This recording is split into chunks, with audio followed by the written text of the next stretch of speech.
te mintió descaradamente y no te diste cuenta. Una frase. Otra, se le notaba que estaba mintiendo. ¿No te diste cuenta?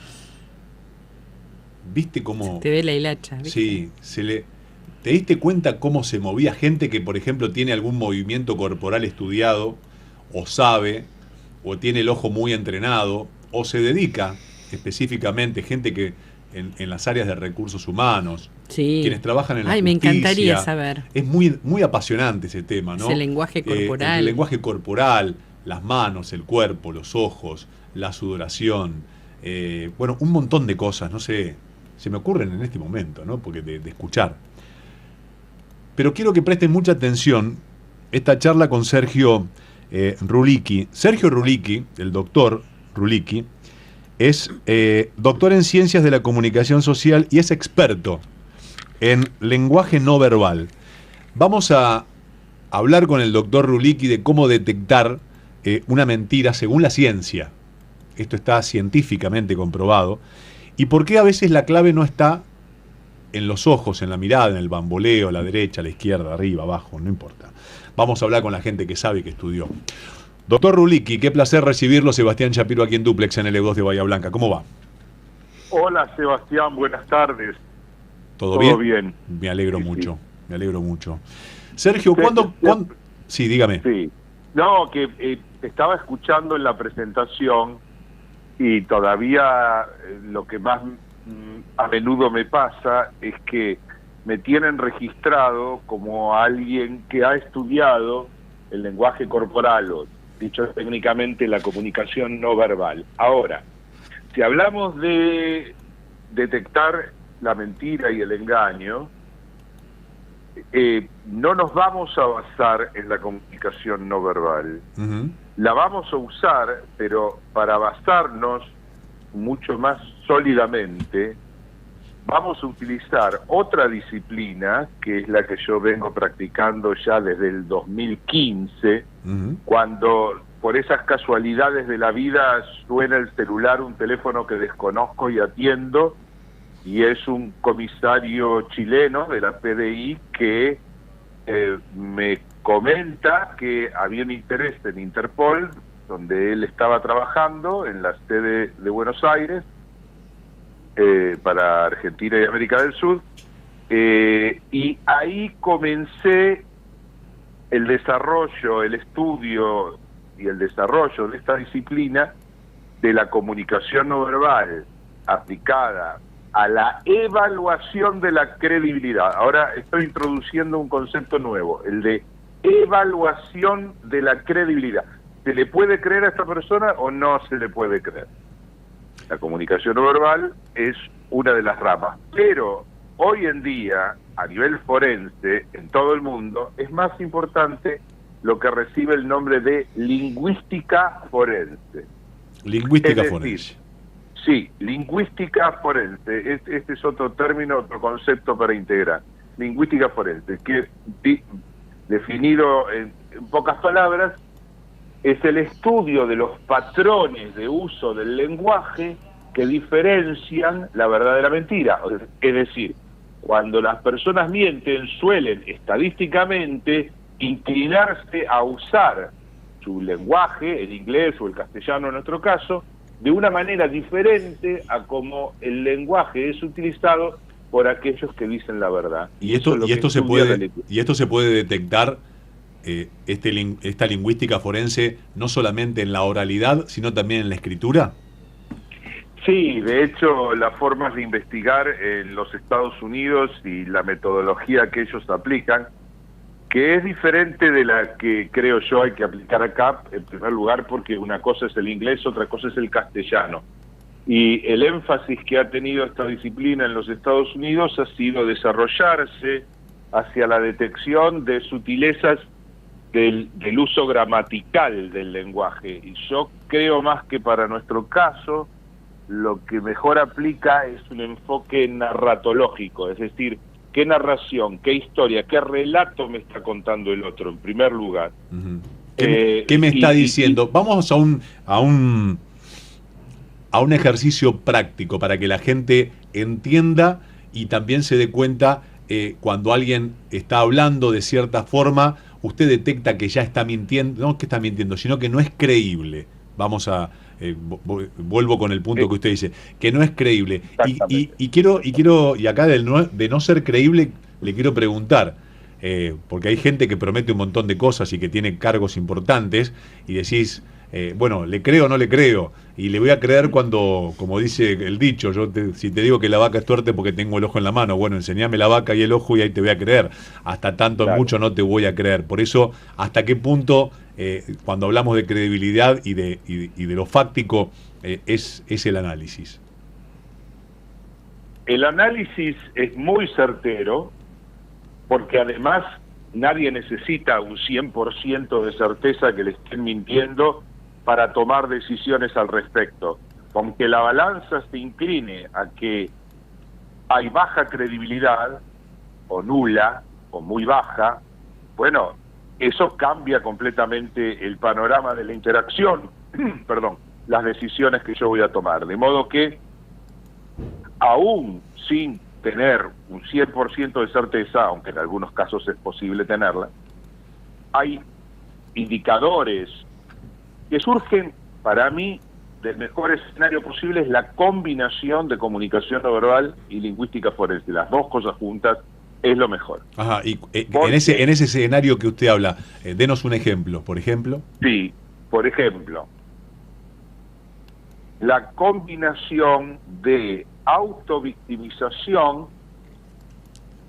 con sonrisas extemporáneas o risas extemporáneas. Es decir, el relato de la persona apunta a que está sufriendo una situación injusta, de que está por ejemplo, te voy a dar un caso concreto.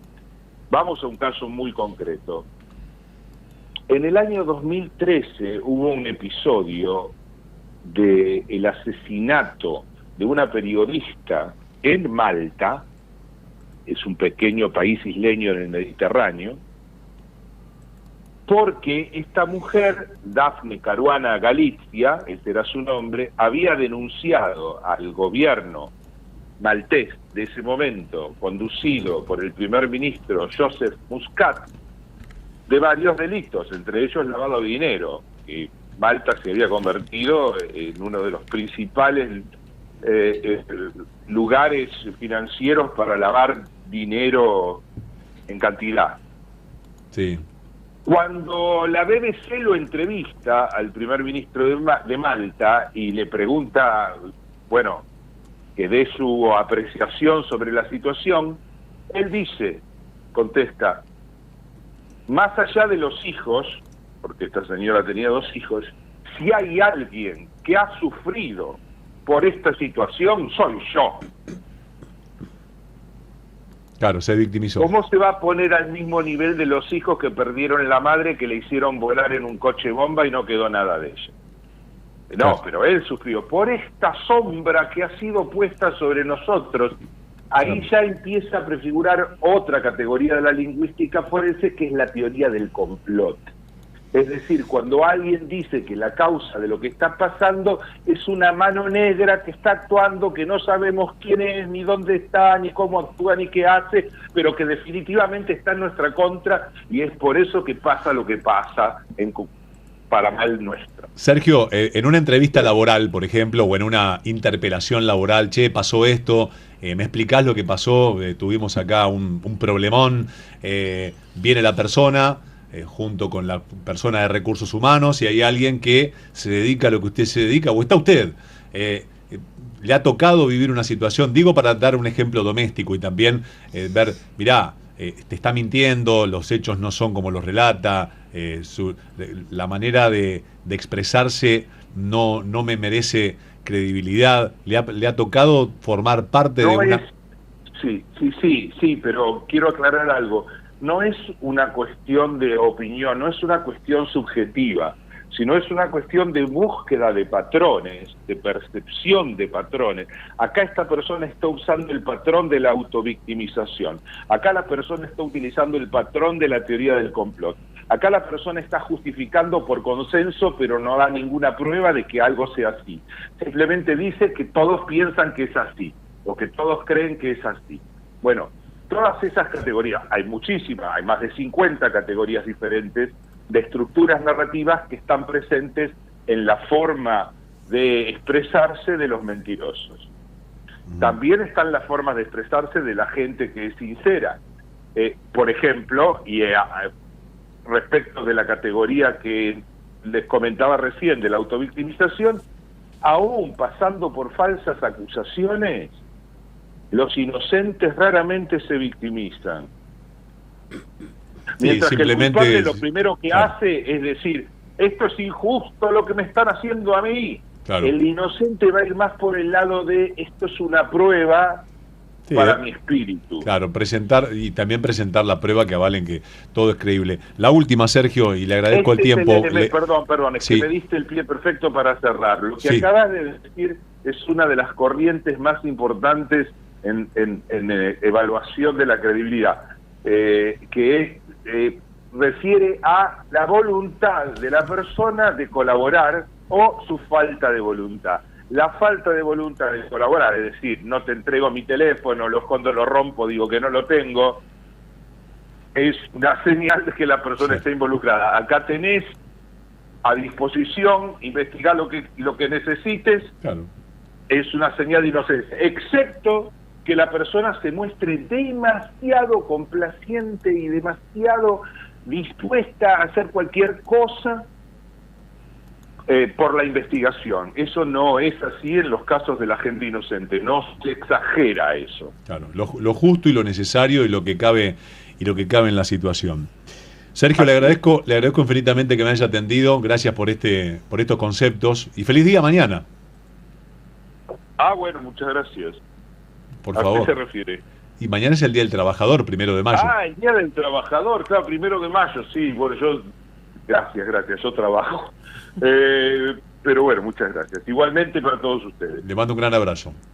Un abrazo, hasta luego. Por favor, el doctor Sergio Rulicki, doctor en Ciencias de la Comunicación y experto en lenguaje no verbal y también en lingüística forense, cuando faltan 15 minutos para llegar a las 4 de la tarde. ¿Les ha pasado y la gente que te dice, te lo digo sinceramente, y llora, por ejemplo, se victimiza?